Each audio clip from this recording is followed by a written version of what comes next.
Moyo unaompenda sana Mungu ni moyo ambao umemweka Mungu au umempa Mungu kipaumbele cha kwanza kwa kumtumikia Mungu kwa moyo wote, kwa roho zote, kwa akili zote na kwa nguvu zote. Kwa hiyo neno likisema moyo unaompenda sana Mungu, maana yake ni mtu ambaye amemweka Mungu kipaumbele katika maeneo haya manne.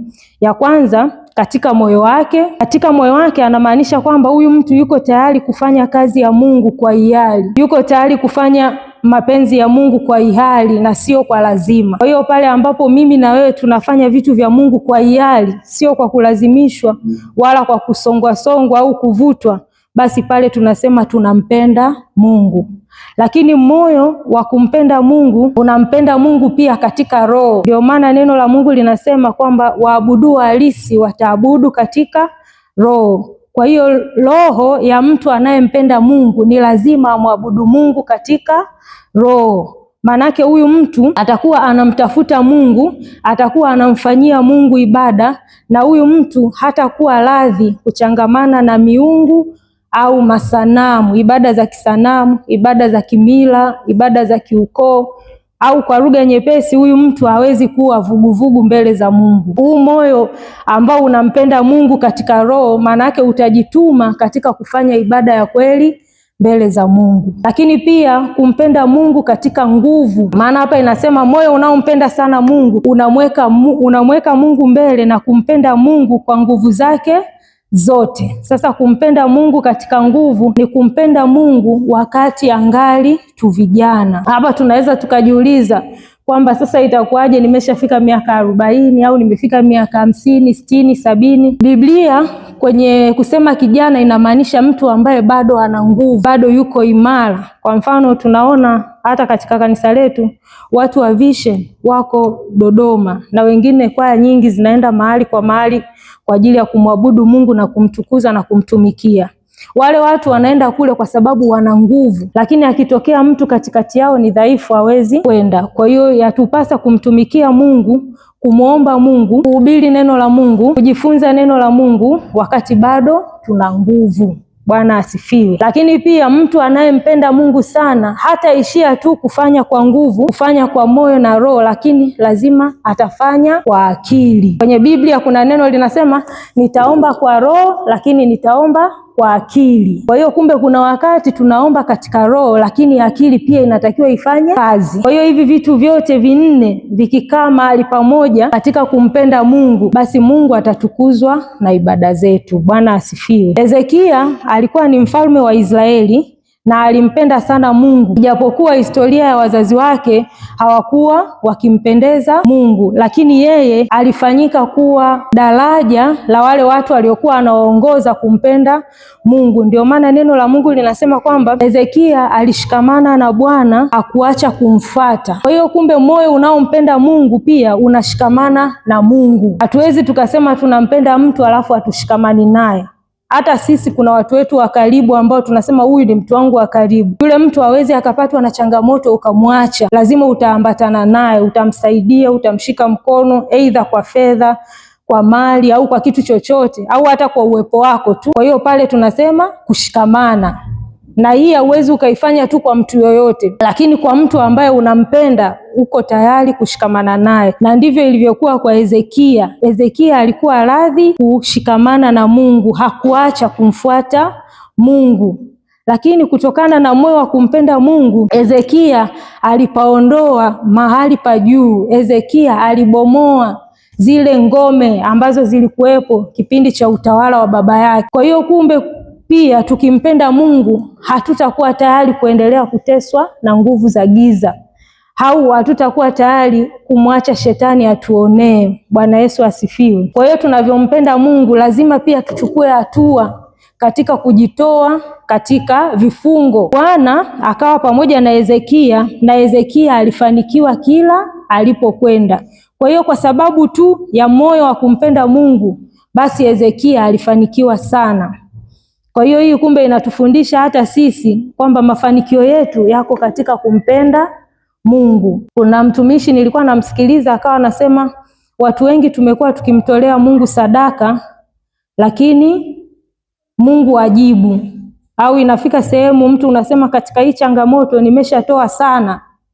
Tena unaweza ukataja na kiasi, labda Mungu nimekutolea kiasi kadhaa kikubwa ambacho wewe unahisi ni kikubwa, lakini kumbe Mungu saa nyingine haangalii sadaka. Mungu anaangalia moyo. Je, ile sadaka umeitoa katika moyo wa kupenda? Kwa hiyo katika kumpenda Mungu, mtu anakuwa tayari kumtolea Mungu. Mfano mzuri hapa tutaona kwa mfalme Daudi. Daudi alimpenda sana Mungu. Ndio maana hata ukisoma hapa kwenye mistari Mungu anasema hivi, nayafanya haya kwa ajili ya mtumishi wangu Daudi. Sehemu kidogo anasema kwa ajili ya mtumishi wangu Daudi. Hii inatuonyesha kwamba Daudi alifika kwenye hatua kubwa ya kumpenda Mungu, na kwa sababu hiyo Daudi alikuwa tayari kumtolea Mungu vitu vya gharama au vitu vya thamani kwa sababu tu ya jinsi alivyokuwa anampenda Mungu. Bwana asifiwe. Hii tutaiona katika Samueli wa pili 24 mstari wa 24. Ukipata unaweza ukasoma. Samueli wa pili 24 mstari wa 24. Neno la Mungu linasema, tukianza mstari wa 18. Siku hiyo Gadi akamwendea Daudi akamwambia, haya, kwea wewe ukamwinulie Bwana madhabahu penye kiwanja cha Arauna Myebusi. Kulikuwa na mtu anaitwa Arauna Myebusi. Basi Daudi akakwea sawasawa na neno la Gadi kama Bwana alivyoamuru. Huyo Arauna akatazama akamwona mfalme na watumishi wake wakimjia. Arauna akatoka akasujudu mbele ya mfalme kifulifuli hata nchi. Arauna akasema, bwana wangu mfalme amemjia mtumwa wake kwa kusudi gani? Naye Daudi akasema, makusudi ninunue kwako kiwanja hiki ili nimjengee Bwana madhabahu, ili kwamba tauni ipate kuzuiliwa katika watu. Arauna akamwambia Daudi, bwana wangu mfalme na akitwae akatolee yaliyo mema machoni pake. Tazama, ng'ombe hawa kwa sadaka ya kuteketezwa, tena vyombo vya kupulia na vyombo vya ng'ombe viko kwa kuni. Vitu hivi vyote, mfalme, mimi Arauna nakupa wewe mfalme. Tunaona hapa Arauna anamwambia mfalme Daudi kwamba nitakupa kiwanja ulichokiomba, lakini nitakupa na ng'ombe kwa ajili ya sadaka ya kuteketezwa, lakini nitakupa na vyombo. Mstari wa 24, lakini mfalme akamwambia Arauna, mfalme Daudi, la sivyo, lakini kweli nitavinunua kwako kwa thamani yake, wala sitamtolea Bwana Mungu wangu sadaka za kuteketezwa nisizozigharimia. Hivyo Daudi akakinunua hicho kiwanja cha kupulia na wale ng'ombe kwa shekeli 50 za fedha. Bwana Yesu asifiwe. Tunakumbuka hapa Daudi alikuwa ni mfalme, kwa sasa hivi tunaweza tukasema ni rais, na alipewa hivi vitu bure na huyu mtumishi anaitwa Arauna, lakini bado Daudi alikataa, akasema, ni kweli umenipa kiwanja bure, ni kweli umenipa ng'ombe bure, ni kweli umenipa na vitu vingine bure vya thamani, lakini mimi sitamtolea Mungu sadaka nisiyogharimia. Mimi nilitafakari nikasema, ningekuwa mimi ningevichukua nikavitoa haraka haraka, nikasema asante Mungu, hela yangu niliyotaka kutoa imepona. Lakini Daudi akasema sitamtolea Mungu sadaka ya kitu nisicho kigharamia. Na ukisoma hapa unaona ametoa hela nyingi sana, wanasema shekeli 50 za fedha. Shekeli 50 za fedha ni nyingi kwa kipindi hicho, lakini Daudi alikuwa lazi kumtolea Mungu, na alifanya hayo yote kwa sababu alikuwa anampenda Mungu. Kwa hiyo tukiwa na moyo wa kumpenda Mungu, hatutatoa tu sadaka, bali tutatoa sadaka zinazotugharimu. Kwa maana nyingine, sadaka zinazoumiza mioyo yetu. Kuna vitu tunatoa lakini ni mapooza mbele za Mungu, lakini kumbe kuna kitu Mungu anataka nikitoe ambacho ni cha thamani. Hata nikitoa nasema ila kile kitu nimekitoa tu kwa sababu Mungu nakupenda, lakini sikustahili kukitoa kulingana na uhitaji ulionao au kulingana na hali ambayo mtu unakuwa nayo kwa wakati huu. Lakini Daudi anatufundisha kwamba kwa sababu alimpenda Mungu, yeye akasema siko lazi kutoa kitu ambacho sijakigharamia, siwezi. Akasema hivi vitu umesema unanipa bure, lakini mimi nitavinunua. Tena sivinunui kwa hela ya kujipangia, ila kwa thamani ambayo hata angekuja mtu mwingine ungemuuzia. Bwana asifiwe. Kwa hiyo tukiwa na moyo wa kumpenda Mungu, tutakuwa tayari kumtolea Mungu, lakini sio tu kumtolea sadaka, hata kujitoa. Bwana asifiwe. Kujidhabihu kwa ajili ya kazi ya Mungu. Kuna mikesha, watu wanakuja, watu wanakesha. Kuna mifungo, watu wanafunga, aidha ya siri au ya waziwazi, lakini mtu anafanya yale yote kwa sababu anampenda Mungu. Watu wanaacha vitu vya thamani, mtu anaacha, kuna kazi anaacha kuifanya, anasema lakini kwa sababu ya hii wiki ya maombi sitaenda kazini, ngoja nitenge muda nimuombe Mungu. Yale yote watu wanafanya kwa sababu ya kumpenda Mungu. Lakini pia tunajifunza hata kwa Sauli.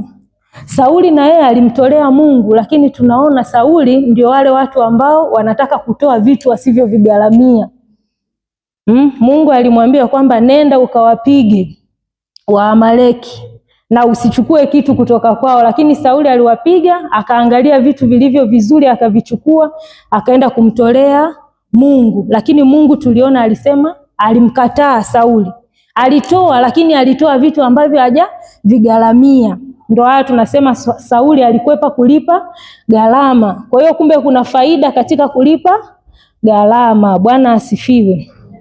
Lakini pia hata ukiangalia kwa habari ya Kaini na Abili, Abili alimpenda Mungu kiasi kwamba anasema alitoa. Naomba tusome hii Mwanzo 4 mstari wa 1 mpaka wa 5. Habari za Kaini na Abili, tunaangalia namna watu wanavyompenda Mungu. Adamu akamjua Hawa mkewe, naye akapata mimba akamzaa Kaini, akasema nimepata mtoto mwanaume kwa Bwana. Akaongeza akamzaa ndugu yake Abili. Abili alikuwa mchunga kondoo na Kaini alikuwa mkulima ardhi. Ikawa hatimaye Kaini akaleta mazao ya ardhi sadaka kwa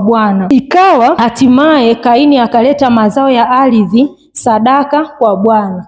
Yaani hapa inamaanisha kwamba Kaini alifanya kawaida. Hatimaye kama ambavyo Jumamosi tunajiandaa Jumapili kuja kanisani, mimi hapa na nauli na sadaka labda nina 1,000 zangu nishazichange. Kawaida tunajua nitatoa buku sadaka 4 nimemaliza. Lakini Habili naye akaleta wazao wa kwanza wa wanyama wake na sehemu zilizonona za wanyama. Bwana akamtakabali. Unaona namna Biblia ilivyoelezea sadaka ya Habili, kwamba Habili hakutoa tu kama Kaini, ila wale wazao wake wa kwanza wa wanyama wake na sehemu zilizonona za wanyama. Bwana akamtakabali Habili na sadaka yake, bali Kaini hakumtakabali wala sadaka yake. Kaini akaghadhibika sana, uso wake ukakunjamana. Kwa hiyo hapa pia tunaona namna ambavyo Habili alikuwa na moyo wa kumpenda Mungu. Kutokana na moyo wa kumpenda Mungu, Habili ilimfanya au ilimlazimu atoe sadaka iliyo bora kuliko Kaini. Bwana asifiwe. Kwa hiyo ukimpenda Mungu au nikimpenda Mungu, nakuwa tayari kujitoa, lakini sio kujitoa, najitoa kwa kitu chenye thamani mbele za Mungu. Nitatoa muda wangu, nitatoa mali zangu, nitatoa watoto wangu ili tu wamtumikie Mungu. Bwana asifiwe. Lakini pia ukimpenda Mungu unakuwa tayari kujitenga na uovu. Mfano hapa tunamzungumzia hata Yusufu.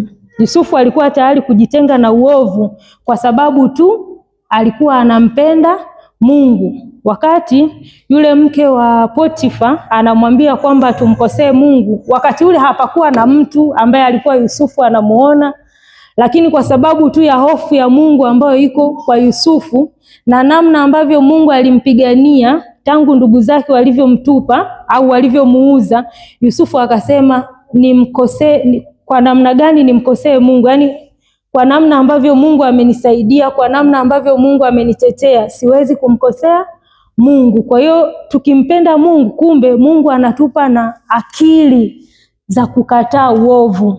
Bwana asifiwe. Amina. Lakini pia ukimpenda Mungu unakuwa tayari kusamehe na kuachilia. Kuna watu tunawashika, kuna vitu tunavishika. Mtu alikuumiza miaka 20 iliyopita, lakini bado tumevibebelea. Kwa nini? Kwa sababu hatumpendi Mungu. Vile tunavyoendelea kushika vitu vibaya au kuwashikilia watu, ndivyo ambavyo Mungu anashindwa kutusamehe. Lakini kumbe ukimpenda Mungu unakuwa tayari kuachilia, kwa sababu hata mimi na wewe tuna makosa ambayo Mungu kila siku anatusamehe.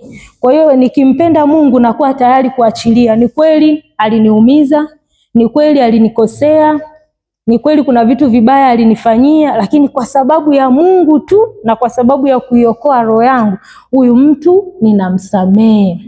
Hii tunaiona kwenye Mwanzo hiyo 45, wakati Yusufu anawasamehe ndugu zake.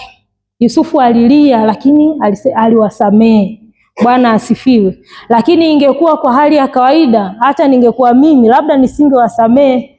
Na wakati ule Yusufu alikuwa yuko kwenye nafasi nzuri, alikuwa waziri mkuu, alikuwa ni mtu mkubwa katika nchi, lakini aliwasamehe ndugu zake na akawaambia kwamba nendeni mkamsalimie baba yangu, nendeni mkaongee na baba yangu ya kwamba aje huko aliko, kwa sababu najua ipo njaa kubwa inakuja, na akiendelea kukaa huko maana yake atakufa. Ndio ukisoma kwenye Mwanzo 50 pale 20, neno la Mungu linasema kwamba wao walikusudia mabaya, lakini Mungu alikusudia mema. Kumbe Yusufu kwenda utumwani na kuteswa na changamoto zote alizopitia, yale yalikuwa ni mapenzi ya Mungu. Sasa ni ngumu kuyajua mapenzi ya Mungu kama tutakuwa sio watu wa kusamehe na kuachilia.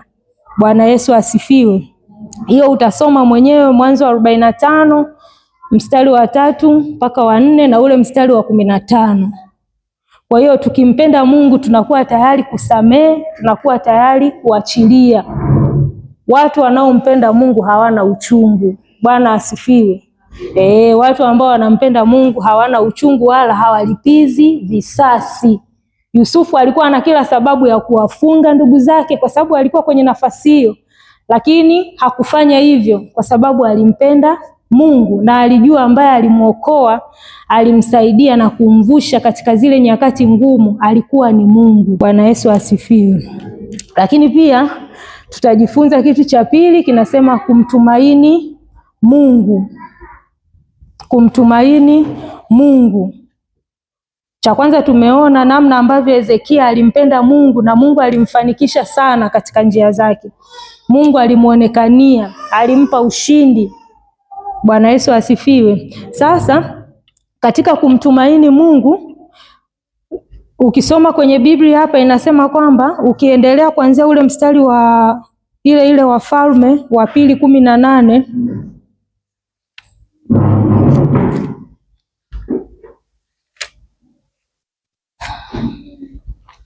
ile Wafalme wa 2:18 kuanzia mstari wa 13 pale inaonyesha kwamba katika miaka ya mwanzo ya utawala wa mfalme Hezekia aliweka tumaini lake sana kwa Mungu. Alimfuata Mungu kwa uaminifu. Mungu akamtumia kurejesha ibada ya Bwana Mungu na kuwashinda maadui ambao walikuwa wanapigana na Israeli kipindi hiko. Lakini ukisoma kwanza ule mstari wa 9 pale inasema katika mwaka wa 4 wa utawala wa Hezekia, Mungu aliyainua majeshi ya Ashuru ili kuiadhibu Israeli. Tunasoma hapa mstari wa 9 inasema hata katika mwaka wa 4 wa Hezekia, ndio mwaka wa 7 wa Hoshea mwana wa Ela mfalme wa Israeli, Shalmanesa mfalme wa Ashuru akakwea ili kupigana na Samaria akauhusuru.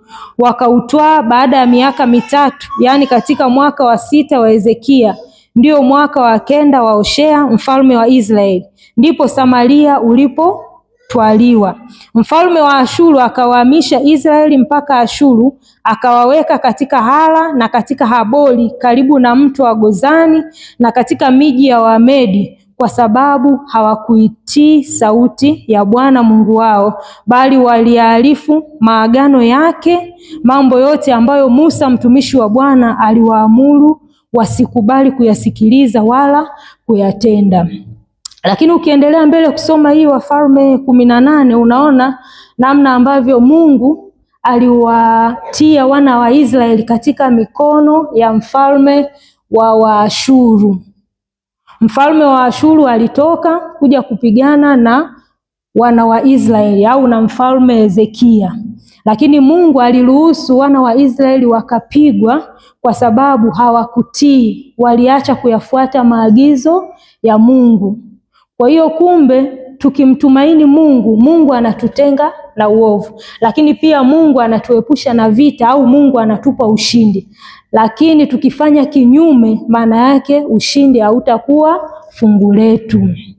Ndio maana hapa tunaona kwa habari ya mfalme Senakerubi ambaye ni mfalme wa Ashuru, alikuja kupigana na Hezekia, na yule mfalme alipata ushindi kwa sababu tu wana wa Israeli walimuasi Mungu. Hii hapa utaiona hapa kuanzia mstari wa 13 mpaka wa 16. Anasema, ikawa mwaka wa 14 wa kumiliki kwake mfalme Hezekia, Senakerubi mfalme wa Ashuru akapanda ili kupigana na miji yote ya Yuda yenye boma, akaitwaa. Basi Hezekia mfalme wa Yuda akapeleka wajumbe waende Lakishi kwa mfalme wa Ashuru kusema, nimekosa, uniache ukarudi kwako, chochote utakachoweka juu yangu nitakichukua.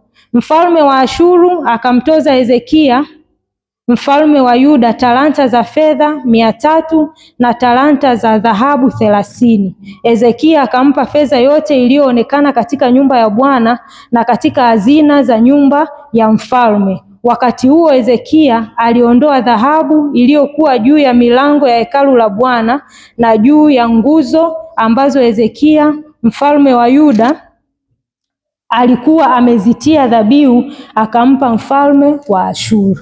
Kwa hiyo tunaona baada ya wana wa Israeli kumkosea Mungu, Mungu akaruhusu kutawaliwa na watu wa Ashuru au falme ya Waashuru, ambayo mfalme wake alikuwa anaitwa Senakerubi. Kwa hiyo kuna wakati ambapo tunatumia akili zetu kufanya mambo au kuamua vitu tukihisi kwamba tunaamua vyema sawasawa na neno la Mungu, lakini kumbe tunakuwa tunafanya kinyume na mapenzi ya Mungu.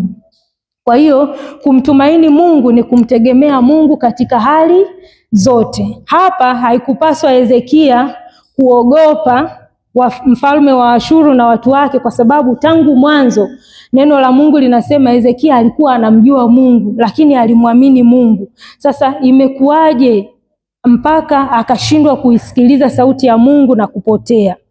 Kwa hiyo kila tunapokataa kuitii sauti ya Bwana Mungu, basi Mungu atatuingiza katika adhabu au kuna mapito tunayapitia.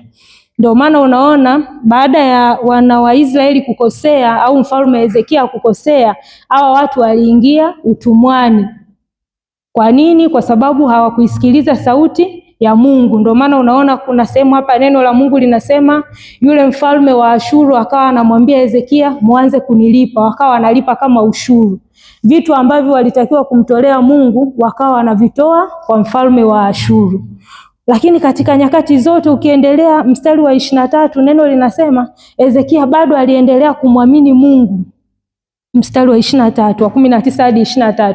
Bado Hezekia alikuwa anafanya kweli, anatoa hela, anampa mfalme wa Ashuru, ni kama alikuwa anamuonga ili awaachie huru, lakini yule alikuwa amekusudia kuwaangamiza.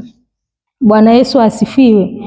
Ndio maana hapa katika mstari wa 23 neno la Mungu linasema, basi sasa tafadhali mpe bwana wangu mfalme wa Ashuru dhamana, nami nitakupa farasi 2,000 ikiwa wewe kwa upande wako waweza kupandisha watu juu yao. Mbele unazidi kuona namna ambavyo mfalme wa Ashuru anaachia vitisho kwa mfalme Hezekia. Kwa hiyo tunapompa ibilisi nafasi, ibilisi huwa anatumia zile nafasi vizuri sana. Yaani sisi tunasema tunafunga, tunaomba, lakini shetani akikusudia kumwadhibu mtu au kumtesa, yuko lazi afunge hata mwezi mzima kwa ajili ya huyo mtu. Bwana asifiwe. Kwa hiyo mara nyingi tunaporuhusu hofu au kuto kumtumaini Mungu, basi hasara na mateso yanakuwa juu yetu. Kwa hiyo mara ngapi tunakataa kumsikiliza Mungu, na ndipo ambapo mambo huharibika. Kuna kipindi hata wewe mwenyewe unaweza ukajitafakari kwamba kuna vitu ambavyo Mungu anakuwa labda anakusemesha, labda anakuambia funga leo au fanya hivi, lakini sasa mimi naumwa au kuna dawa natumia siwezi kufanya, lakini baadaye unaona madhara yanavyotokea. Kwa hiyo mara zote tunapokwepa kusikiliza sauti ya Mungu, ndipo madhara na uharibifu vinavyokuwa sehemu yetu.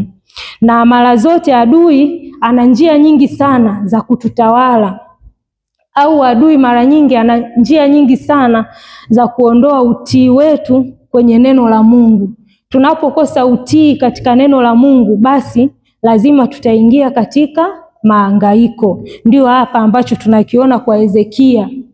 Yule mfalme alikuwa anatuma watu, anamwambia mwambieni Hezekia hawezi kupona, huyo Mungu anayemtegemea hawezi kumsaidia. Ukisoma hii mistari inaonyesha. Lakini Hezekia bado alikuwa anaenda. Hezekia alikuwa ni mtu wa kunyenyekea. Bado anarudi anasema, Mungu naomba nisaidie. Ingawa watu wameshamkosea Mungu, anajua, lakini bado yeye alikuwa anarudi na kuomba mbele za Mungu. Tena alikuwa analia na kuomboleza. Kwa hiyo mara nyingi tunapitia mateso kwa sababu tu tulishindwa kumtumaini Mungu. Kuna vitu ambavyo Mungu huwa anavisema juu ya maisha yetu, lakini tunashindwa kuvifanya, na kwa sababu hiyo tunakuwa tunajiingiza kwenye shida. Au mara ngapi tunapopitia magumu, waga tunapenda sana kuwahadisia watu au kuwaambia watu, lakini kumbe ulikuwa ni muda wa mimi kumtafuta Mungu. Kuna wakati unapitia changamoto, unaona hapa bora niseme, kukaa na hiki kitu nitateseka, lakini kumbe ule ulikuwa ni wakati wa mimi na wewe kusogea mbele za Mungu. Ndio maana ukisoma ile sura ya 19 neno kuanzia ule mstari wa kwanza, neno la Mungu inasema, ikawa mfalme Hezekia aliposikia hayo, alilarua nguo zake, akajivika nguo za magunia, akaingia katika nyumba ya Bwana. Kwa hiyo kumbe tunapopitia magumu au changamoto zinapotokea, kitu cha kwanza tunatakiwa kurudi mbele za Mungu, kama ambavyo mfalme Hezekia alifanya. Baada ya vitisho vingi, baada ya nyaraka nyingi za hofu ambazo alikuwa analetewa na huyu mfalme wa Ashuru kupitia watumishi wake, ila Hezekia bado aliona kwamba nikimtumaini Mungu, Mungu anaweza kunisaidia. Kwa hiyo hata sisi tunaendelea kujifunza kwamba tunapopitia shida, tunapopitia changamoto, Mungu bado tukirudi kwa kweli kumwambia Mungu, tazama hichi. Ukisoma hapa unaona Hezekia alikuwa anamwambia Mungu, angalia wameleta hivi na hivi, wanasema watatuadhibu, kwamba wewe Mungu wamekuzalau, wamesema hauwezi. Lakini baadaye tunaona Mungu aliwapa ushindi. Kwa hiyo mara zote tunapoondoa tumaini letu kwa Mungu, basi lazima kuna madhara tena makubwa ambayo yanaweza yakatokea. Bwana Yesu asifiwe. Kwa hiyo shetani mara nyingi anatumia uzoefu ili kutudanganya. Shetani anatumia uzoefu, yani anakuletea vitu, anakuambia hivi, wewe unasema hii kansa haitakumaliza, umesahau mama yako alikufa na kansa, umesahau shangazi yako aliondoka na kansa. Kwa hiyo analeta vitu ambavyo kuna watu viliwatokea ili kukuletea hofu, na endapo tu utakubali kwamba kweli bibi yangu alikufa na kansa, mama yangu alikufa na kansa, basi na mimi kansa itaniondoa. Ni kweli, lazima utaondoka, kwa sababu umeleta hofu. Wanasema hofu ni mlango wa nani? Wa shetani. Kwa hiyo kumbe katika hali ile inatakiwa tumtumainie Mungu, ya kwamba Mungu hata katika hili Mungu bado anaweza kunitokea. Hata katika hii changamoto Mungu bado anaweza kunisaidia. Na Hezekia alivyorudi kumwomba Mungu, tunaona baadaye Mungu anamtumia mtumishi wake nabii Isaya. Ukisoma ule mstari wa 6 anasema, Isaya akawaambia, mwambieni Bwana wenu Bwana wenu maneno haya. Bwana asema hivi, usiyaogope maneno hayo ulioyasikia, ambayo watumishi wa mfalme wa Ashuru wamenitukana. Wale wafalme walimtukana Mungu, akamwambia Hezekia, huyo Mungu hawezi kukusaidia. Tazama, manake kwenye historia huyu mfalme wa Ashuru alikuwa anajulikana kama hodari wa vita. Kuna mataifa mengi aliangusha, kuna ngome nyingi alizivunja. Kwa hiyo akamwambia hivi, kama yule alikufa, kama wale niliwaangusha, hata wewe lazima nitakupoteza. Lakini neno la Mungu linasema usiyaogope hayo. Kwa hiyo hata ile changamoto ambayo tunaiona hii kweli inanimaliza au katika hii kweli mimi siponi, Mungu anasema katika hilo hilo bado Mungu ana mlango wa kututoa. Bwana asifiwe. Kwa hiyo katika vile vitu ambavyo tunaona haviwezekani kwa akili zetu, Mungu anasema yeye anaweza kuanzia hapo hapo na bado tukapata ushindi. Bwana Yesu asifiwe.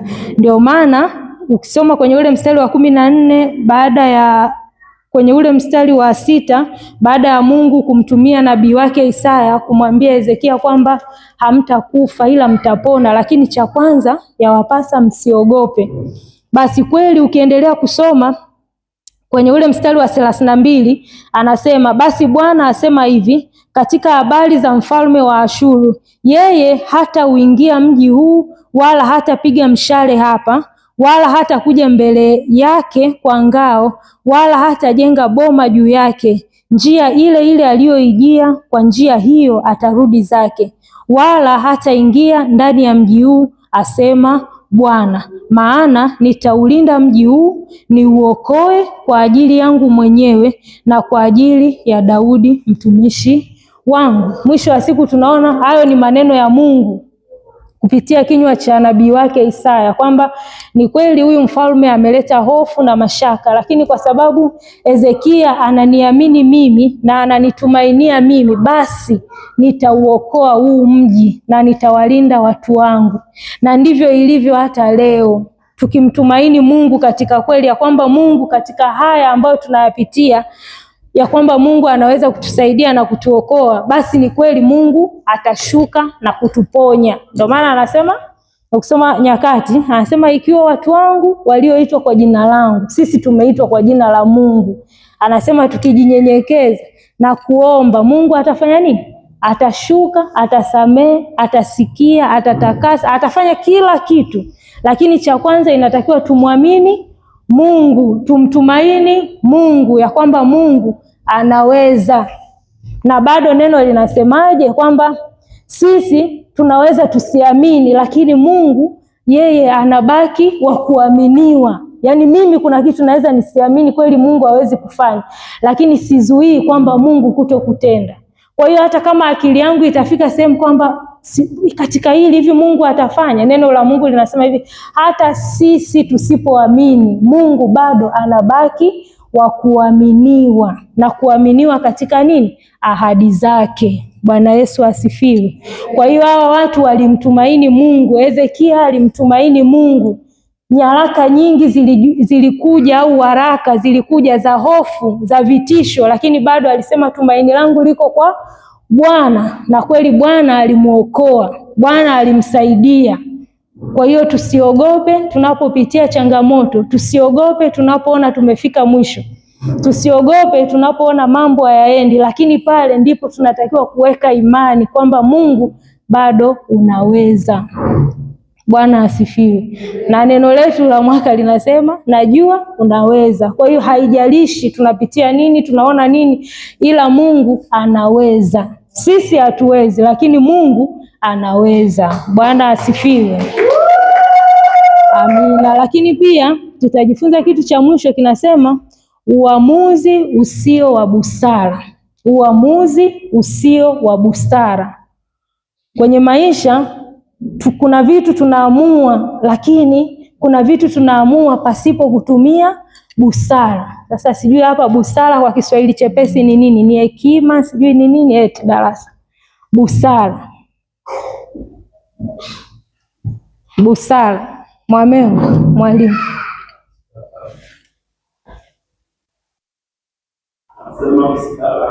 Ustaarabu.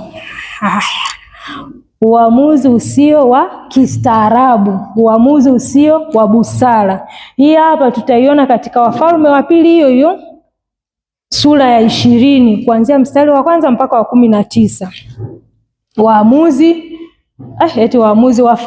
Wafalme sura ya 2 mstari wa 20.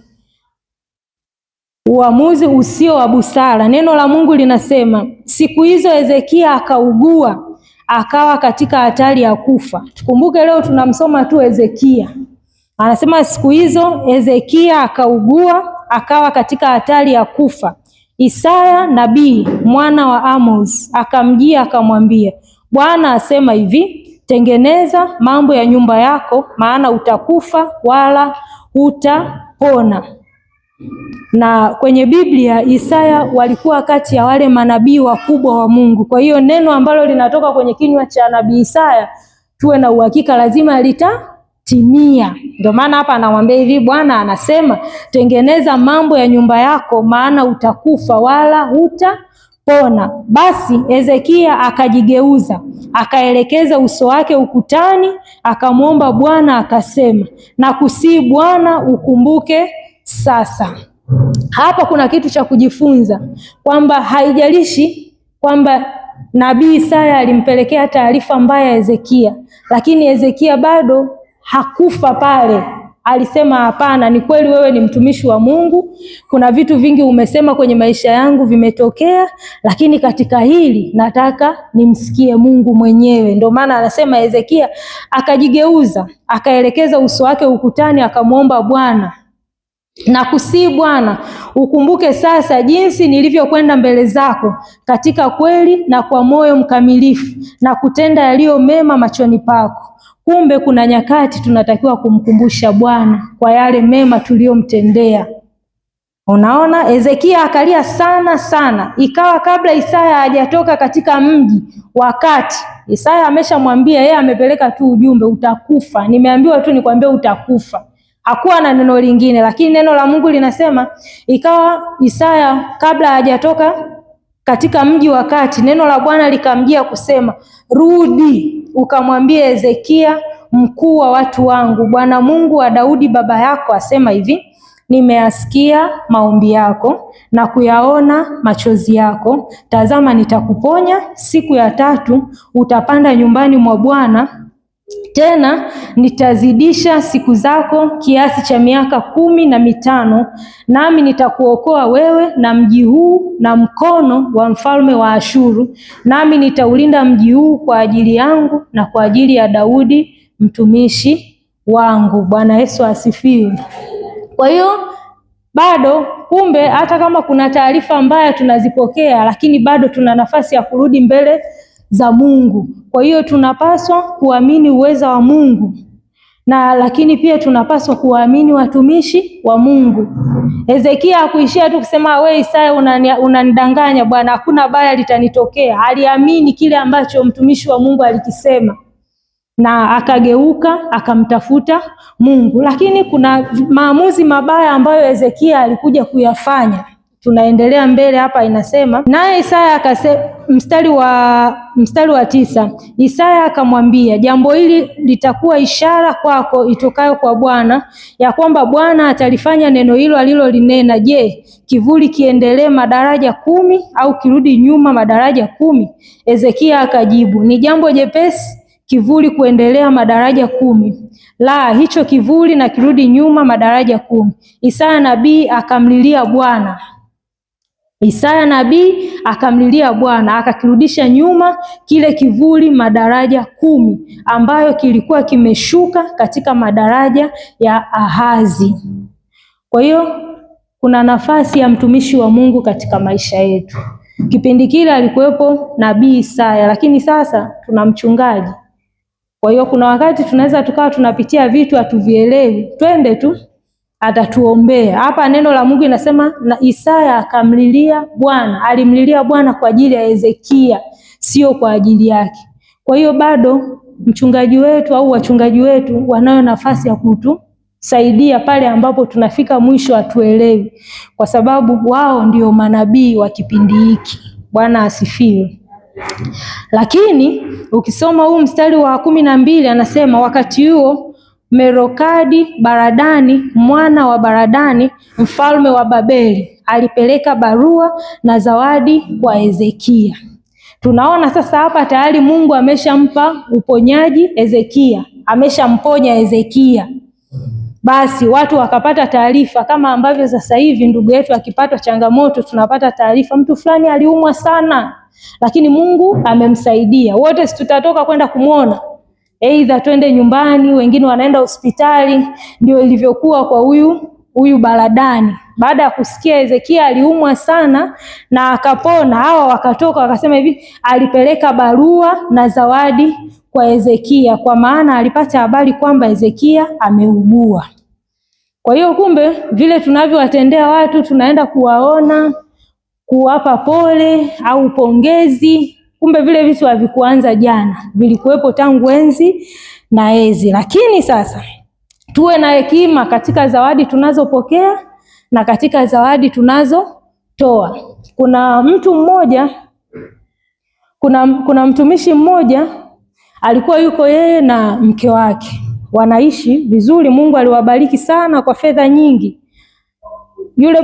Yule mume au yule baba alikuwa ana moyo wa kutoa na kuwasaidia. Ilikuwa wakija ndugu zake au ndugu wa mume wake, wa mke wake, yuko tayari kutoa chochote. Sasa kuna siku alikuja shangazi yake kutoka kijijini, akaja.